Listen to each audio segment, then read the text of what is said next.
बात करेंगे अपने देश के उन कर्मचारियों की, उन अधिकारियों की जो देश की सेवा में अपने जीवन के 60-62 वर्ष गुजारे हैं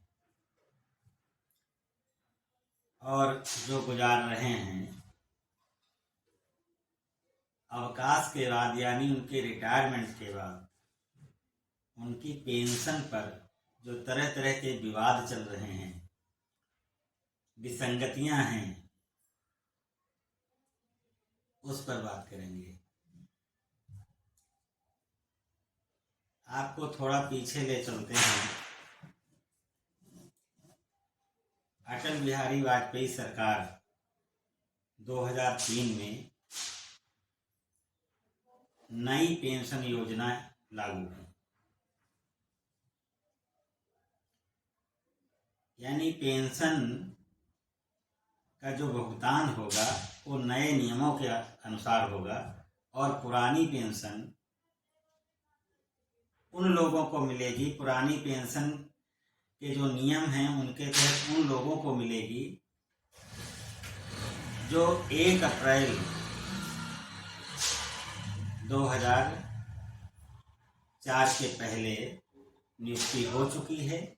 उनको कहने का मतलब ये कि 1 अप्रैल 2004 के पहले जितने लोग सरकारी सेवा में आ गए थे उनको पुरानी पेंशन की व्यवस्था है और जो उसके बाद में नियुक्त हुए, सरकारी सेवा में आए, उन लोगों के लिए नई पेंशन योजना।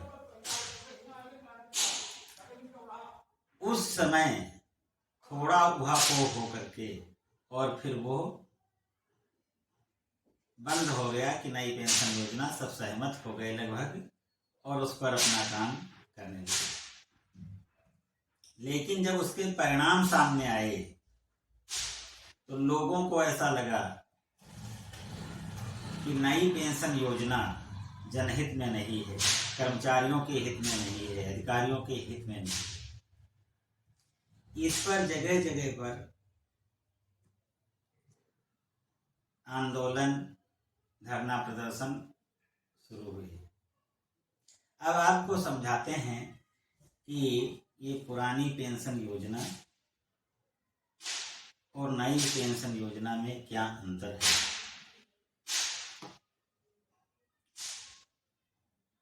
पुरानी पेंशन योजना, जब व्यक्ति रिटायर होता है या अवकाश प्राप्त करता है तो उसका जो वेतन उसमें मिल रहा होता था उसका 50% पेंशन बनती थी। यानी मान लिया जाए कि जिसकी 50,000 रुपये तनख्वाह थी, पेंशन के समय उसे 25,000 रुपया पर माह मिलेगा। इसके अतिरिक्त एक और भी लाभ था उन्हें, वो था प्रोविडेंट फंड का। रिटायर होने पर कर्मचारी को प्रोविडेंट फंड भी मिलता था।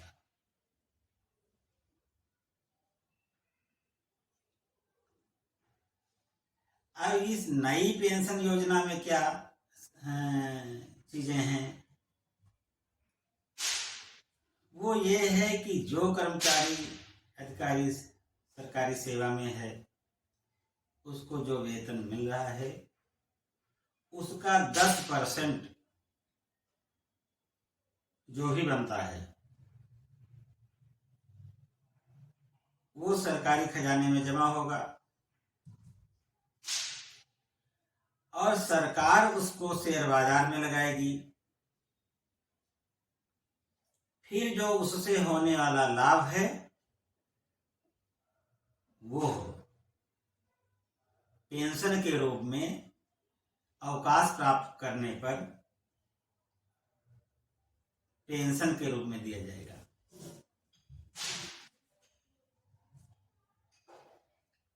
यदि शेयर बाजार लुढ़क रहा है तो उसको पेंशन कम मिलेगी, और यदि उसमें वृद्धि होती है, उसकी रेट में वृद्धि होती है तो पेंशन अधिक मिलेगी, जहां तक मैं समझ पाया। ये विसंगतियां वर्तमान कर्मचारियों को शुभ नहीं लगती हैं, अच्छी नहीं लगती हैं, और ये कठिन भी है कि जब 50 साल 60 साल तक 62 साल तक सरकारी सेवा में व्यक्ति कार्य करता है, सरकारी सेवा प्रदान करता है,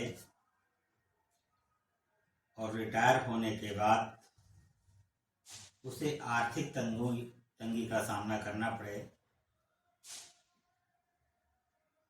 तो जब देश में एक कानून है, एक नियम है, सबके लिए बराबर अधिकार हैं, तो एक पेंशन योजना क्यों नहीं?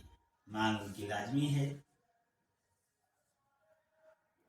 और ऐसा भी नहीं है कि सरकारें विचार कर रही हैं। विभिन्न प्रांतों की सरकारों ने विचार किया इस पर, जैसे राजस्थान की सरकार, गहलोत ने, राजस्थान के मुख्यमंत्री अशोक गहलोत ने अपने यहाँ पुरानी पेंशन योजना बहाल कर दिया। ये पहला भारत का राज्य होगा जिसने अपने कर्मचारियों की आवाज को सुना, अवकाश प्राप्त कर्मचारियों की आवाज को सुनी और उनकी आवाज को दबाया नहीं, बल्कि उनके मुताबिक, उनकी मांग के अनुसार पुरानी पेंशन योजना बहाल कर दी। ये श्रेय राजस्थान के मुख्यमंत्री अशोक गहलोत को तो जाता ही है। इसी तरह से और भी अभी तक जहां तक हम समझ पाए हैं कि राजस्थान के बाद छत्तीसगढ़ के मुख्यमंत्री भूपेश बघेल भी इस चीज से सहमत हैं। वो भी अपने यहाँ इसी तरीके की व्यवस्था किए हैं। झारखंड के मुख्यमंत्री हेमंत सोरेन, उन्होंने अपने यहाँ लागू कर दिया है। पंजाब के मुख्यमंत्री भगवंत मान पाल, जो आप पार्टी के हैं, जो बहुत चर्चित रहते हैं, उन्होंने भी इसको समझा और अपने कर्मचारियों को ये लाभ देने का मन बनाया। हिमाचल प्रदेश के मुख्यमंत्री सुखविंदर सिंह, यानी ये 5 राज्य और 5 राज्यों के मुख्यमंत्री सरकारें इस चीज से सहमत हो चुकी हैं कि जो कर्मचारी 60 साल तक सेवा में रहे हैं या रिटायर किए हैं 60 साल बाद, उनको बुढ़ापे में, वृद्धावस्था में किसी आर्थिक तंगी से मोहताज न होना पड़े और उनको पेंशन मिलना चाहिए, और वो पुरानी पेंशन मिलना चाहिए। उन्होंने अपने यहाँ ये लागू कर दिया है। जहां तक मेरी समझ की बात है, मैं ये चाहता हूं,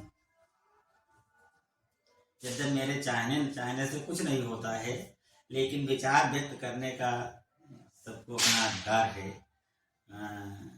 तो मेरा कहना है कि अगर सभी प्रदेशों में और केंद्र सरकार भी इस पर विशेष ध्यान दे और अपने कर्मचारियों को, वो उन कर्मचारियों को जिन्होंने देश सेवा किया है, और उन्हें ये लाभ दे सके, तो इससे बेहतर और कुछ नहीं हो सकता है। हाँ, ये बात जरूर है कि बात ये आती है कि इस पर बहुत बड़ा बोझ पड़ेगा, सरकार के ऊपर आर्थिक बोझ पड़ जाएगा।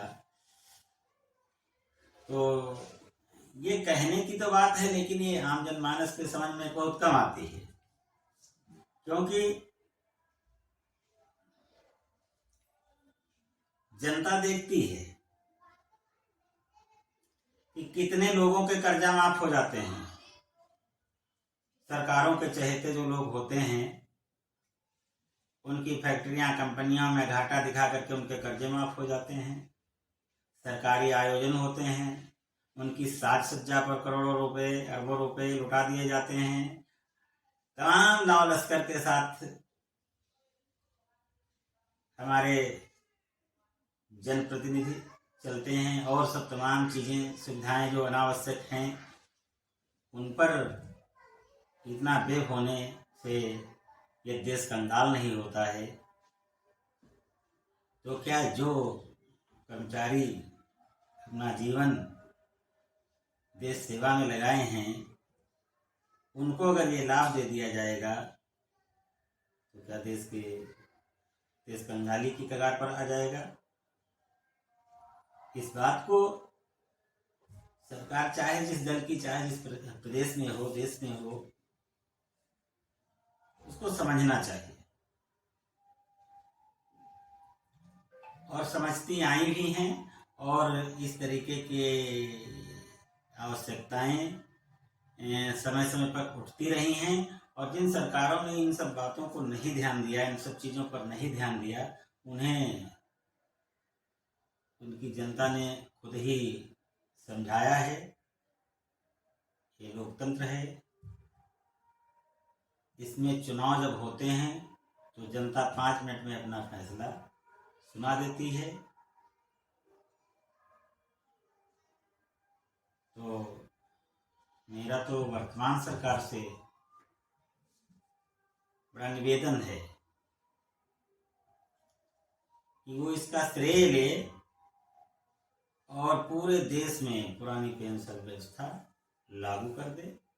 जय हिंद।